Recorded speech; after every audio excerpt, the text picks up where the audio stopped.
नरेंद्र मोदी पर इल्जाम लगाने वालों को जवाब मिल गया। 78 मिनट के इंटरव्यू में प्रधानमंत्री नरेंद्र मोदी ने विपक्ष के नैरेटिव को पंक्चर कर दिया। मोदी के विरोधी आपको इलेक्टोरल बॉन्ड में घोटाला समझा रहे थे, अफवाह फैला रहे थे कि चुनाव नहीं होंगे, लोकतंत्र खतरे में पड़ जाएगा, डिक्टेटरशिप आ जाएगी। मोदी ने ऐसी सारी थ्योरीज को एक झटके में समाप्त कर दिया। आप ध्यान से ये रिपोर्ट देखिए।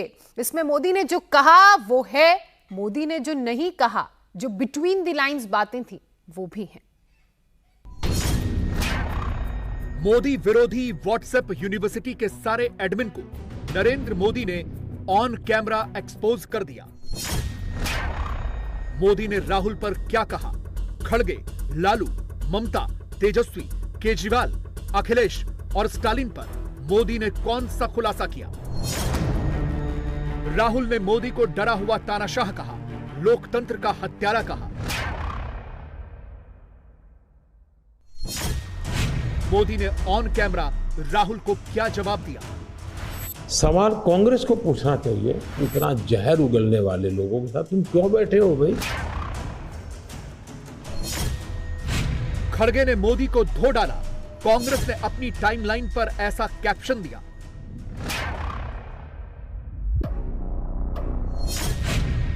इसके जवाब में मोदी ने खड़गे पर क्या रिएक्शन दिया, कांग्रेस के एजेंडे को कैसे पंक्चर किया। कांग्रेस सरकार का मॉडल, उनका 5-6 दशक का काम और मेरा सिर्फ 10 साल का काम। लालू ने मोदी को धमकाया, आंख निकाल लेंगे, यह कहकर चेताया। मोदी को ऐरा गैरा वाला ताना तक मारा। इनका आंख निकाल लेगी, इनका आंख निकाल लेगी, खबरदार खबरदार। 400 की जो बात कर रहे हैं, ये घबराहट में कर रहे हैं बात। संविधान को बदल रहे हैं। ये बाबा साहब का बनाया हुआ संविधान है, कोई अरो गरो बाबा का बनाया हुआ नहीं है। मोदी ने लालू तेजस्वी को नैतिकता का पाठ कैसे पढ़ाया, क्या बताया। सब लोग पछताएंगे जब बात बस ईमानदारी से सोचेंगे, सब लोग पछताएंगे। ममता ने मोदी को ओपन चैलेंज दिया, 2-2 हाथ करने का इरादा डिक्लेयर कर दिया। यूपी में अखिलेश ने मोदी की बोहनी खराब होने की भविष्यवाणी कर दी। दक्षिण में स्टालिन ने अपनी टाइमलाइन पर इस तरह की तस्वीर शेयर की। राहुल ने फुल कॉन्फिडेंस की इंडी अलायंस वाली स्क्रिप्ट तक लिख दी। मोदी विरोधी गुट ने पिछले कुछ दिनों में प्रधानमंत्री के खिलाफ एक साथ कई सारे फॉल्स नैरेटिव बनाए हैं। मसलन संविधान खतरे में है, मोदी जेल में डाल रहे हैं, ईडी सीबीआई टॉर्चर कर रही है, इलेक्टोरल बॉन्ड में मोदी ने घोटाला कर दिया, मोदी ने यह कर दिया, मोदी ने वो कर दिया। लेकिन नरेंद्र मोदी ने सिर्फ 78 मिनट में विपक्ष का सारा नैरेटिव पंक्चर कर दिया। इसी 78 मिनट में है 24 में मोदी को 400 का टिकट। ये कैसे होगा, वो राहुल नहीं, ममता नहीं, उद्धव नहीं, अखिलेश नहीं, खुद मोदी ने बताया है। 24 में इंडी गुट का पैकअप कैसे होगा, कैमरे पर मोदी ने खुद समझाया है। राहुल 19 से भी हाफ होंगे या 24 में पूरा साफ होंगे, मोदी ने ऑन कैमरा दिखाया है।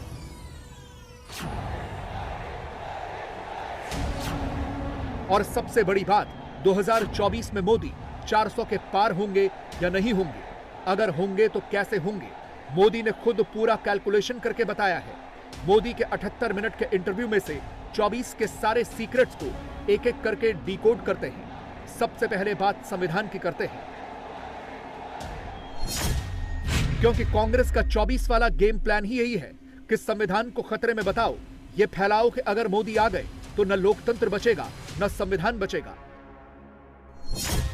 यही स्क्रिप्ट इंडी अलायंस वालों की टाइमलाइन पर भी है।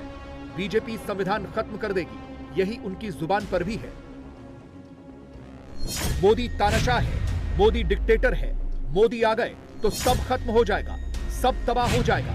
इंडी गुट से जुड़े हर हैंडल पर इसी तरह की शब्दावली है, मगर इसमें रत्ती भर भी हकीकत नहीं है। हकीकत यह है कि 4 जून के बाद देश का संविधान नहीं, देश का लोकतंत्र नहीं, मोदी विरोधियों का सियासी वजूद खतरे में है।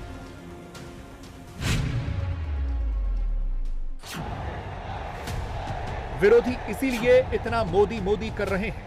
रही बात प्रधानमंत्री की, तो वो खुद बता रहे हैं कि विरोधियों के एजेंडे की असलियत लोकतंत्र को बचाने की नहीं, संविधान को बचाने की नहीं, 24 में मोदी को हटाने की है। मैं समझ नहीं पाता हूं कि जो व्यक्ति यूएन में जाकर के पहली बार दुनिया की सबसे पुरातन भाषा तमिल भाषा का गुणगान करता हो, किस आधार पर उस व्यक्ति को आप ऐसे आरोप लगा रहे हो? मेरा तो मत है, और मैं जब कपड़े अलग अलग राज्य के पहनता हूं तो उनको ही परेशानी हो रही है। मुसीबत उनकी है कि वो एक सांचे में देश को डालना चाहते हैं। हम तो विविधता की पूजा करते हैं, हम विविधता को सेलिब्रेट करते हैं। उनकी टर्मिनोलॉजी क्या है और उनके इस कंक्लूजन पर आने का आधार क्या है, ये अपने आप में एक रिसर्च का विषय है। लेकिन मैं ये समझ नहीं पाता हूं कि जिस देश में 6 लाख पंचायतें चुने हुए लोगों से चलती हो, दुनिया में कोई देश ऐसा है कि जहां 6 लाख पंचायतें और नियमित रूप से चुनाव जहां होते हैं, इतने राज्य, अनेक पार्टियों की सरकारें। हमारे देश में शायद ही कोई ऐसी पॉलिटिकल पार्टी होगी जो कहीं सत्ता में ना हो। तो ये सब होने के बावजूद अगर ये कहना कि सर्वसत्ताधीश कोई बन रहा है, तो ये तो मुझे लगता है उनको जानकारियों का अभाव है। दूसरा, अगर मोदी सर्वसत्ताधीश के रूप में रहता तो G20 में मेरे अगल बगल में ही कर रहा है। मैंने तो राज्यों के पास, क्योंकि डेमोक्रेटिक कैरेक्टर है ये हमारा। मोदी जी, एक मैं मदर ऑफ डेमोक्रेसी इसकी दुनिया में गुंज कर रहा हूं, तो उनको क्वेश्चन हो रहा है, क्योंकि वो अभी भी स्वीकारने को तैयार नहीं कि भारत मदर ऑफ डेमोक्रेसी है। नरेंद्र मोदी डिक्टेटर नहीं है, मगर मोदी के विरोधी पब्लिक में प्री प्लान्ड स्क्रिप्ट के तहत ये डिक्टेट करना चाह रहे हैं कि मोदी डिक्टेटर हैं। विरोधियों के डिक्टेट करने का मतलब यह है कि वो चाहते हैं जो हम कहते हैं पब्लिक उसी के हिसाब से चले, मोदी की न सुने।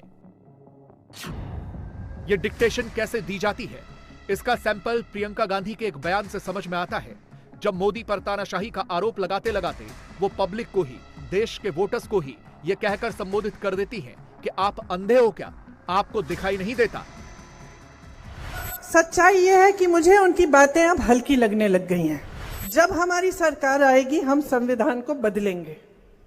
मंच पर मोदी जी संविधान की बातें करते हैं, लेकिन अपने लोगों से कहते हैं कि तुम जाओ, जनता के बीच जाओ और बोलो कि हम संविधान को बदलेंगे।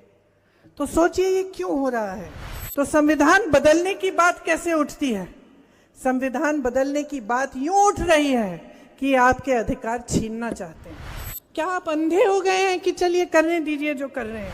क्या आप अंधे हो गए हैं कि चलिए करने दीजिए जो कर रहे हैं? क्या आप अंधे हो गए हैं कि चलिए करने दीजिए जो कर रहे हैं?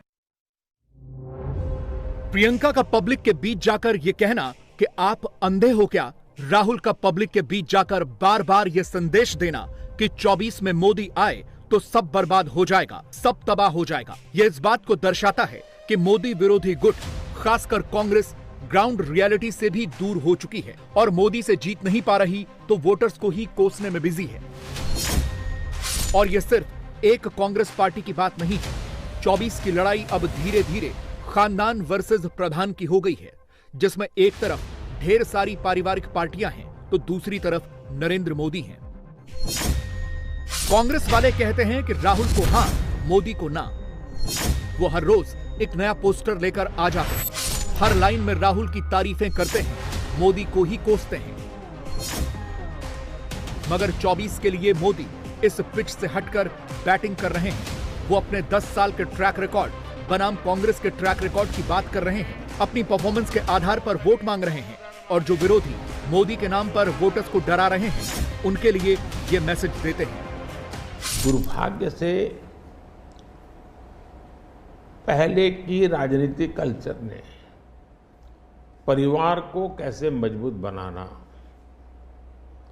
परिवार की जड़ों को कोई उखाड़ न दे, उसी में शक्ति लगाते रहे। जबकि मैं देश मजबूत इसी एक लक्ष्य को लेकर के काम कर रहा हूं कि एक कांग्रेस सरकार का मॉडल और एक बीजेपी सरकार का मॉडल, उनका 5-6 दशक का काम मैं उनके लिए बहुत खुला मैदान छोड़ता हूं। 5-6 दशक का काम और मेरा सिर्फ 10 साल का काम। कंपैरिजन कीजिए, किसी भी क्षेत्र में कंपैरिजन कीजिए, अगर कुछ कमियां होगी तो भी हमारी एफर्ट्स में कमी नहीं रही होगी। जब आप कहते हैं कि ट्रेलर है, आपके स्पीचेस में कहते हैं अभी तो ट्रेलर है, मैं बहुत कुछ करने वाला हूँ, तो एक कस्बा होता है जो थोड़ा नर्वस हो जाता है कि करने क्या वाले हैं मोदी जी। जब मैं कहता हूँ कि मेरे मन में बहुत बड़े बड़े प्लान है और उसके लिए बहुत बड़े बड़े फैसले हैं, किसी को डरने की ज़रूरत नहीं है। मेरे निर्णय किसी को डराने के लिए नहीं है, किसी को दबाने के लिए भी नहीं है। मेरे निर्णय देश के सर्वांगीण विकास के लिए है। कांग्रेस को अपना मैनिफेस्टो लाए ज्यादा दिन नहीं बीते, उसमें भी मोदी के खिलाफ ही बातें लिखी गई हैं। राहुल जहां जहां जा रहे हैं, हर चुनावी सभा में खटाखट और फटाफट अपने फ्री वाले वादों की झड़ी ही लगा रहे हैं। ऑटो रिक्शा में बैठ बैठकर माहौल बना रहे हैं। राहुल 1 लाख रुपया बांटकर पब्लिक का वोट बटोरना चाहते हैं। प्रियंका ये कहकर वोटर्स को भटका रही हैं कि मोदी तो सारी हदें पार कर रहे हैं, जबकि पब्लिक के दिमाग में क्लियर है, मोदी ना तो कोई हद पार कर रहे हैं, ना ही फ्री में सब कुछ बांट रहे हैं। वो तो सबको अपने दम पर खड़ा होने की ताकत दे रहे हैं, लॉन्ग टर्म प्लान पर काम कर रहे हैं। विरोधी इसीलिए इतना चिढ़ रहे हैं।